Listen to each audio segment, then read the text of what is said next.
Hello बच्चों, welcome to my channel. I am Sanjay Bhatnagar this side. अगर आपने अभी तक चैनल सब्सक्राइब नहीं करा तो please subscribe to the channel, आपको बहुत हेल्प होगी। मैंने आपको पहले भी बताया है, मैं सारे फॉर्मूलाज को ऑलरेडी एक्सप्लेन कर चुका हूँ। अगर आप शुरू से एक एक वीडियो को ध्यान से देखेंगे तो आपको पूरा कोर्स कंप्लीट करना बहुत आसान हो जाएगा and it will help you a lot in scoring good marks.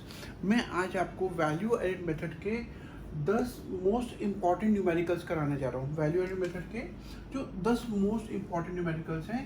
Basically मैं आपको जो न्यूमेरिकल्स कराऊंगा, ज़्यादातर न्यूमेरिकल्स बोर्ड में इसी तरह के कॉन्सेप्ट के ऊपर आएंगे, इसी तरीके से दिए जाएंगे। तो अगर आपको ये 10 आप तरीके से समझ जाते हो तो आपको बाकी न्यूमेरिकल्स को करना आसान हो जाएगा। इसमें सबसे पहला न्यूमेरिकल है, आपको बोला जाता है calculate N D P at M P. Calculate N D P at M P. ये सारे फिगर्स क्रोर्स में दिए हुए हैं, तो मैंने क्रोर्स को जिस ब्रैकेट में लिख दिया। अब सबसे पहला जो फिगर है वो है सेल्स 90 क्रोर्स और 90, closing stock 25, opening stock 15, indirect taxes 10, depreciation 20, intermediate consumption 40 and purchase of raw material 15। अब आपको अब ध्यान से देखिए कि आपको बोला कि एनडीपी टेम्पे निकालने के लिए अगर आप मेरा फॉर्मूला, अगर आपने पहले मेरी वीडियो देखी है तो उसमें मैंने आपको स्टेप बताया हुआ है। अगर आपको एनडीपी टेम्पे निकालना है तो आपको जो फॉर्मूला लिखना पड़ेगा उसमें सबसे पहले आता है सेल्स। जब आप sales plus change in stock minus IC करेंगे और उसमें से डेप माइनस करेंगे तो आपको एनडीपी टेम्पे आ जाएगा। अगर आपको बोला जाता है एनडीपी एफसी निकालना है तो फिर आपको माइनस एनआईटी भी करना पड़ता। तो इसका मतलब क्या होगा कि अगर मैं सेल्स का फिगर लेता हूँ, जैसे सेल्स यहाँ पे 90, तो मैंने क्या करा 90 का फिगर ले लिया plus change in stock. Change in stock मैंने आपको पहले बताया कि it is closing minus opening. हमेशा क्लोजिंग पहले रखना है, ओपनिंग बाद में रखना है। तो closing minus opening which in this case is 25 minus 15। 25 minus 15। अगला है इंटरमीडिएट कंजम्पशन जो हमारे पास 40 है, 40 एंड डेप्रिसिएशन हमारे पास है 20। अगर एक से ज़्यादा फिगर दिए तो आपको हमेशा ब्रैकेट लेना है, क्योंकि अगर आप ब्रैकेट नहीं लेंगे तो साइन की प्रॉब्लम आ सकती है। जब आप इसको पूरा कैलकुलेशन करेंगे हमारे पास आ गया 40। सो 40 इज आर एनडीपी टेम्पे। ओके बच्चों, अगला important numerical value added method का हमारे पास है। हमारे को बोला कि G V A at F C निकालने के लिए, जिसको बोलते हैं gross value added at factor cost, हमें निकालने के लिए बोला गया है। इसको हम G D P at F C भी बोलते हैं। हमारे को वैल्यूज दिया हुआ है sales 500, opening stock 30, closing stock 20, intermediate consumption 300, purchase of machinery 150, subsidy 40 and raw material 100। अब हमारे को इन सारे वैल्यूज से G D P F C, जिसको हम जी वी एफ सी भी बोलते हैं, वो निकालना है। हम सबसे पहले क्या करेंगे, मैंने आपको पहले बताया, हम सबसे पहले फॉर्मूला लिखेंगे यहाँ तक पहुँचने के लिए। हमने G D P F C लिखा। जब आप sales plus change in stock plus करते हो आपको पास आता है वैल्यू ऑफ आउटपुट। जब आप वैल्यू ऑफ आउटपुट में से आईसी माइनस करोगे आपके पास आता है GDP at MP. GDP at MP आ गया। अब आप जीडीपी एट एमपी में से जब एनआईटी माइनस करोगे आपके पास जीडीपी एट एफसी आ जाएगा। अब हमारे को वैल्यू चाहिए सेल्स की 500, हमने ले लिया। तो इन चेंज इन स्टॉक मैंने आपको पहले बताया कि हमेशा ब्रैकेट यूज़ करना है when you do the calculations, when more than one value is given। जब एक से ज़्यादा वैल्यू दिए तो आपको हमेशा ब्रैकेट यूज़ करके वैल्यूज़ को पिक करना है। तो यहाँ पे जैसे हमारे पास क्लोजिंग स्टॉक दिया हुआ है 20, तो क्लोजिंग माइनस ओपनिंग होता है तो हम पहले 20 लेंगे, देन माइनस 30, 20 माइनस 30 ले लिया।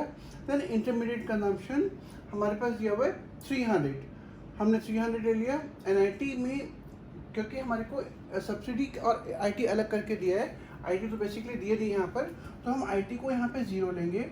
सब्सिडी हमारे पास 40, तो 0 माइनस 40। अगर हमने ब्रैकेट नहीं लिया होता और हम सीधा उसको प्लस 40 ले देते तो सारा गलत हो जाता।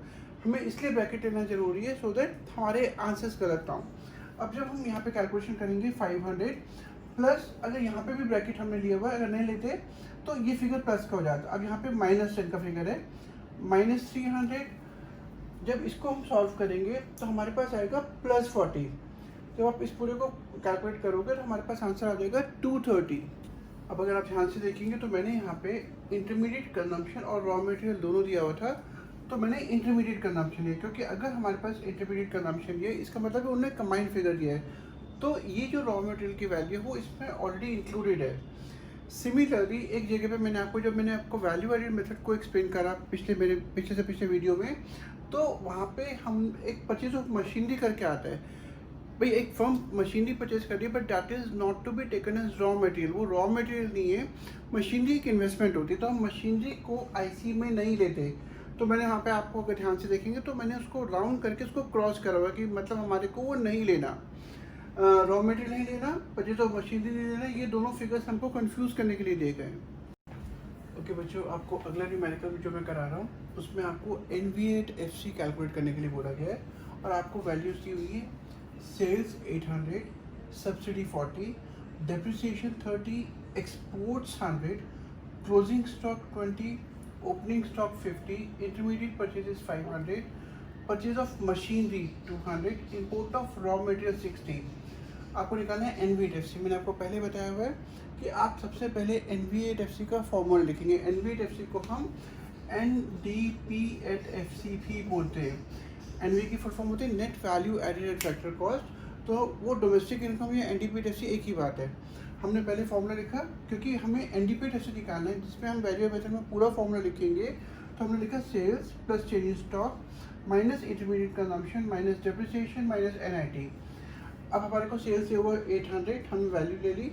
चेंज इन स्टॉक हमें दिया हुआ है closing stock and opening stock. मैंने आपको पहले बताया कि हमेशा क्लोजिंग माइनस ओपनिंग लेना है। तो हमने क्या करा, क्लोजिंग 20 ले लिया, ओपनिंग 50 ले लिया, 20 माइनस 50। देन हमारे पास आता है इंटरमीडिएट कंजम्पशन। इंटरमीडिएट परचेजेस और कंजम्पशन एक ही बात है। 500 दिया हुआ है, हमने 500 ले लिया। ध्यान रखिएगा कि कभी भी, मैंने आपको पहले भी बताया है कि परचेज ऑफ मशीनरी, क्योंकि मशीनरी रॉ मटेरियल नहीं है तो हम कैलकुलेशन में नहीं लेंगे। Similarly import of raw material, अब यहाँ पे रॉ मटेरियल तो आ रहा है, लेकिन क्योंकि हमारे को इंटरमीडिएट परचेजेस का एक कंबाइंड फिगर दिया हुआ है, अगर इंटरमीडिएट परचेजेस का कंबाइंड फिगर दिया हुआ है मतलब वो ऑलरेडी इस चीज़ को इंक्लूड कर रहा है, तो इसलिए हम सिर्फ ये लेंगे, हम इंपोर्ट ऑफ रॉ मटेरियल नहीं लेंगे। उसके बाद आता है NIT में हमारे को कहीं पर भी इनडायरेक्ट टैक्सेस नहीं दिया, तो हमने इनडायरेक्ट टैक्सेस को 0 ले लिया। एंड सब्सिडी हमारे को दी हुई है 40, हमने 40 ले लिया। एक बात और ध्यान से सुनिएगा, मैंने सेल्स के फिगर को सिर्फ 800 लिया, यहाँ पर हमारे को एक्सपोर्ट्स भी दिया है, बट ये जो एक्सपोर्ट्स का फिगर है वो इस सेल्स में ऑलरेडी इंक्लूडेड है, तो इसलिए हम इस एक्सपोर्ट्स को नहीं लेंगे। अब हम जब इसकी कैलकुलेशन करते हैं, क्योंकि हमने ब्रैकेट यूज़ करा हुआ है, 20 माइनस 50 था तो ये माइनस 30 आ जाएगा। IC 500 माइनस 500 हो गया, माइनस 30। अब यहाँ पे IT 0 था, तो ये जो वैल्यू है प्लस होके प्लस हो जाएगी, क्योंकि ये वाला माइनस क्रैश करेगा, 40 हो जाएगा। जब आप इसको पूरा कैलकुलेशन करेंगे आपके पास आंसर आएगा 280। ओके बच्चों, अब अगला न्यूमेरिकल हमारे इसमें आता है इन 10 इंपॉर्टेंट न्यूमेरिकल्स। जो अगला न्यूमेरिकल है वो है, हमें निकालने के लिए बोला जाता है वैल्यू ऑफ आउटपुट, जिसको हम gross value of output at market price ही बोलते हैं। जब आप मेरी प्रीवियस वीडियो जहाँ पे कि मैंने वैल्यू एडिड मेथड का एक्सप्लेनेशन करा है, अब आप उस वीडियो को पूरा ध्यान से सुनेंगे तो आपको पता चल जाएगा कि मैं किस चीज़ की बात कर रहा हूँ। हमको बोला गया GVO एट MP, और हमारे को दिया हुआ है NDP@FC 100, intermediate consumption 75, goods and services tax 20, subsidy 5, depreciation 10, income tax 100। क्योंकि हमारे पास NDP@FC दिया तो हम पहले पूरा फॉर्मूला लिखेंगे। तो हमने लिखा NDP@FC equal to sales plus change in stock minus IC minus dept minus NIT। अब अगर आप ध्यान से देखेंगे, जो वैल्यू ऑफ आउटपुट है, मेरे वैल्यू एडिड मेथड वाला जो वीडियो है उसमें मैंने इस कंपोनेंट को एक्सप्लेन करा है। इसको हम sales plus change in stock करके निकालते हैं, मतलब आपको क्वेश्चन में इन दोनों की कंबाइंड वैल्यू पूछी जा रही है, तो मैंने इसको लिख दिया वैल्यू ऑफ आउटपुट। IC हमारे पास 75 है, IC हमारे पास 75 है, मैंने 75 ले लिया। डेप्रिसिएशन हमारे पास 10 है, 10 ले लिया। और NIT, अब इनडायरेक्ट टैक्सेस माइनस सब्सिडी होता है, तो मैं अपनी वैल्यू एडिड, अगेन उस वीडियो में मैं ऑलरेडी एक्सप्लेन कर चुका हूँ कि इनडायरेक्ट टैक्सेस में एक गुड्स एंड सर्विसेज टैक्स भी आता है, तो वो हमने 20 ले लिया एंड सब्सिडी ले लिया 5, सो 20 माइनस 5। ध्यान से सुनिएगा कि मैंने यहाँ पे इनकम टैक्स की वैल्यू नहीं ली है, क्योंकि इनकम टैक्स एक डायरेक्ट टैक्स होता है, इनकम टैक्स इनडायरेक्ट टैक्स नहीं होता, तो हम यहाँ पे उसकी वैल्यू नहीं लेंगे। अब हम सबसे पहले हमें क्या करना है कि हमें इन सारे फिगर्स को एक फिगर में कन्वर्ट करना है। तो -75 -10 -15 हमारे पास आ गया -100। इसका मतलब है 100 which is NDP@FC is equal to value of output -100। जब हम इस फिगर को यहाँ लेके जाएंगे तो ये +100 हो गया, तो वैल्यू ऑफ आउटपुट हमारे पास आ गया 200। ओके बच्चों, अगला न्यूमेरिकल। अब हमारे को इंटरमीडिएट कंजम्पशन निकालने के लिए बोला गया है। इंटरमीडिएट कंजम्पशन और हमारे को दिया हुआ है value of output 200, NDP FC 80, goods and services tax 15, subsidy 5, depreciation 80। आपको इस तरह के न्यूमेरिकल जब आपको इसमें से पूरे फॉर्मूला में से कोई बीच की वैल्यू निकालने के लिए बोली जाती है, तो आपको सबसे पहले फॉर्मूला लिखना है। The best way to actually do this numerical is to write the whole formula. आपने फॉर्मूला लिख लिया। अब अगर आप ध्यान से देखेंगे, जो सेल्स प्लस चेंजिंग स्टॉक है उसको हम वैल्यू ऑफ आउटपुट भी बोलते हैं, जिसकी वैल्यू हमारे को यहाँ पर दी है। तो मैंने क्या करा, इन दोनों का कंबाइंड वैल्यू ले लिया 200। आईसी हमारे पास दिया हुआ है, आईसी हमें निकालना है। अगला है हमारे पास आईसी माइनस डेप, डेप 20 दिया हुआ है। एंड एनआईटी में हमारे को जीएसटी इनडायरेक्ट टैक्स होता है, हमने 15 ले लिया, सब्सिडी 5 है। सो 15 माइनस 5 10 आ जाएगा। अब हम जब इस पूरे फिगर को एक में कन्वर्ट करेंगे, हमारे पास आ जाएगा 170, that is 200 minus 30, 170 minus IC. जब आप इसको ऐसे करके कैलकुलेट करेंगे तो आपके पास आ जाएगा 90, मतलब आपका इंटरमीडिएट कंजम्पशन 90 आ गया। ये ध्यान रखिएगा कि आपको अगर आप इस तरीके से फॉर्मूला लिख के करेंगे और पहले एक साइड की वैल्यू को एक फिगर में कन्वर्ट करेंगे, तो आपकी फिगर को इधर से उधर ले आते हुए कोई गलती नहीं होगी, and you will have a very perfect answer. Okay बच्चों, अगला न्यूमेरिकल जो 2013 के बोर्ड्स में आया था, बहुत इंपॉर्टेंट क्वेश्चन था, बच्चों को बहुत कंफ्यूज करा उस ईयर में। यहाँ पे आपको वैल्यूज दी गई हैं, durable use producer good with a life span of 10 years. आपने इस तरह की वैल्यू आपको बहुत कम देखने को मिलेगी, क्योंकि बहुत कम न्यूमेरिकल्स हैं इस तरह के। अब आपको ध्यान दीजिएगा, ड्यूरेबल यूज प्रोड्यूसर गुड मतलब कुछ मशीनरी वगैरह है जिसका लाइफ स्पैन है 10 साल और उसकी वैल्यू दी गई 10 करोड़ मानते हैं। तो इसका मतलब क्या है कि हमारे को ये, इसका मतलब ये कि ये कोई वैल्यू बेकार नहीं, हमारे को यहाँ पे डेप्रिसिएशन निकालने के लिए ये वैल्यू दी गई है। मैंने डेप्रिसिएशन का एक वीडियो में एक्सप्लेनेशन करा हुआ है, जहाँ पे कि परचेज कॉस्ट ऑफ असेट जो यहाँ पे 10 रुपये है, upon life span of asset which is 10 years. So 10 upon 10 जो कैलकुलेशन मैंने यहाँ दिखाई है, आपके पास डेप्रिसिएशन आ जाएगा। अगला वैल्यू दिया हुआ है single use producer good. Again जब आप वैल्यू एडेड मेथड के वीडियो को ध्यान से देखेंगे तो आपको वहाँ पे पता चलेगा, जो सिंगल यूज प्रोड्यूसर गुड है, प्रोड्यूसर गुड होती है जो प्रोडक्शन में हेल्प करती है, रॉ मटेरियल वगैरह, और रॉ मटेरियल एक बार यूज़ के बाद ख़त्म हो जाता है, तो उसको हम एक नाम और यूज़ करते हैं, हम देते हैं उसको एक, इसको बोलते हैं single use producer good which is 5। अगला वैल्यू दिया सेल्स का 20, change in stock 2, taxes on production 1। अब आपको सबसे पहले, क्योंकि आपको एनडीपी एफसी निकालने के लिए बोला गया है, आप पूरी फॉर्मूला लिखेंगे, sales plus change in stock minus IC minus date minus NIT. Sales हमारे पास है 20, चेंज इन स्टॉक है हमारे पास 2, आईसी हमारे पास, मैंने आपको बताया कि सिंगल यूज प्रोड्यूसर गुड को हम इंटरमीडिएट कंजम्पशन बोलते हैं, तो मैंने आईसी ले लिया 5। डेप्रिसिएशन में आपको ऑलरेडी बता चुका हूँ कि purchase cost of asset upon life period of asset, हमारे पास डेप्रिसिएशन आ जाएगा, जो इस सिचुएशन में 10 अपॉन 10 1 होगा। And then NIT taxes on production, production पे जो भी टैक्स लगते हैं वो प्रोड्यूसर पे लग रहे हैं, इसका मतलब है वो इनडायरेक्ट टैक्सेस है, वो हो गया 1। जब हम इसको पूरा कैलकुलेशन करेंगे हमारे पास आएगा आंसर 15। अगला न्यूमेरिकल आपको बोला गया GVA से निकालने के लिए, gross value added at factor cost, जिसको हम GDP@FC बोलते हैं, हमें निकालने के लिए बोला गया है। हमारे को वैल्यूज दी गई है, आउटपुट जिसको हम क्वांटिटी बोलते हैं 1000, price per unit 30, depreciation 1000, intermediate consumption 12000, closing stock 3000, opening stock 2000 and GST 6000। आपको निकालना है GVA@FC, तो आप सबसे पहले फॉर्मूला लिखेंगे। अब आप ध्यान रखिएगा, क्योंकि ग्रॉस निकालना है, मतलब आपको डेप्थ यहाँ पे कहीं पे भी एक्सक्लूड या इंक्लूड नहीं करना। आपने फॉर्मूला लिखा, प्राइस इंटू क्वांटिटी, आपके पास आता है सेल्स, क्योंकि हम यहाँ पे प्राइस इंटू क्वांटिटी क्यों ले रहे हैं, क्योंकि हमारे को सेल्स का फिगर डायरेक्टली नहीं दिया हुआ, हमारे को प्राइस और आउटपुट दिया हुआ है, तो हम ब्रैकेट यूज़ करेंगे 30 इंटू 1000, 30 इंटू 1000 सेल्स आ जाएगा। चेंज इन स्टॉक हमारे को दिया हुआ है closing and opening, so 3000 minus 2000, हमने फिगर यहाँ ले लिया। देन आता है आईसी इंटरमीडिएट कंजम्पशन 12000, ये ले लिया।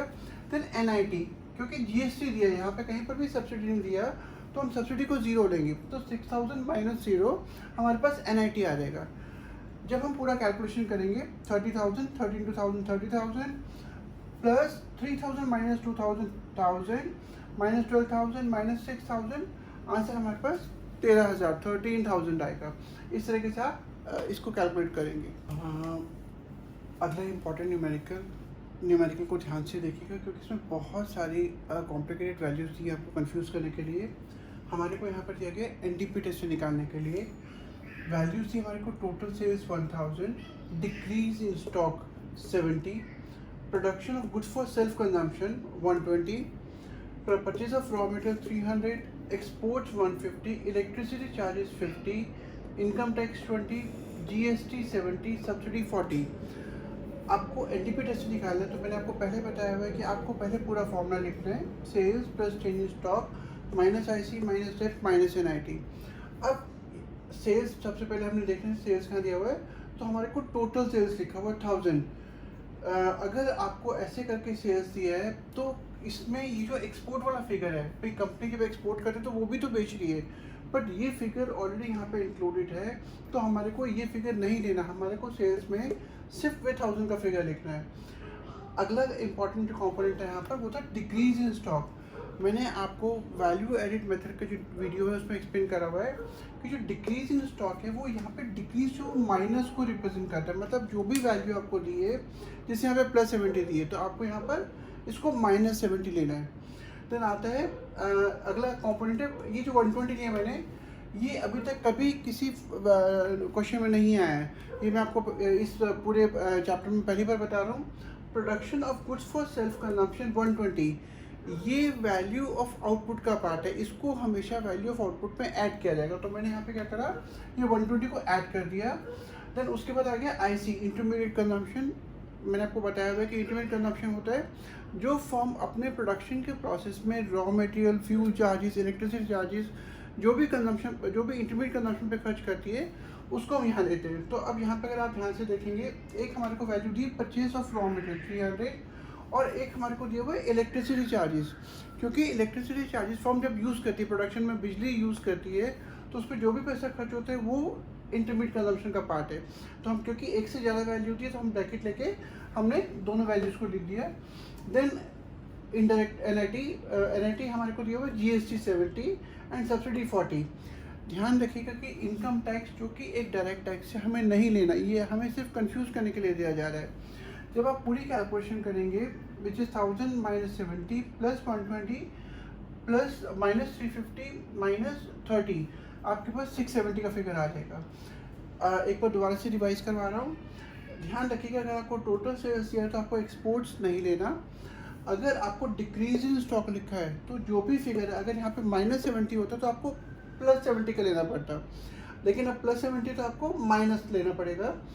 देन 120 की जो वैल्यू है production of goods for self consumption, ये हम वैल्यू ऑफ आउटपुट में ऐड करते हैं। देन आता है जो इंटरमीडिएट कंजम्पशन है, जैसे रॉ मटेरियल, जैसे इलेक्ट्रिसिटी चार्जेस, हम दोनों वैल्यूज़ को प्लस करेंगे, हमारे पास पूरा आईसी आएगा इंटरमीडिएट कंजम्पशन।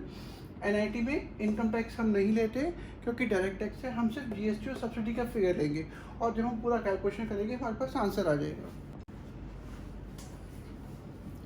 ओके बच्चों, 10 इंपॉर्टेंट न्यूमेरिकल्स जो मैंने आपको बताए थे उसमें बता रहा हूँ, उसमें जो सबसे लास्ट न्यूमेरिकल है वो ये वाला, ये कॉम्प्रिहेंसिव न्यूमेरिकल है, मतलब ये बहुत सारी चीज़ों को कवर करता है।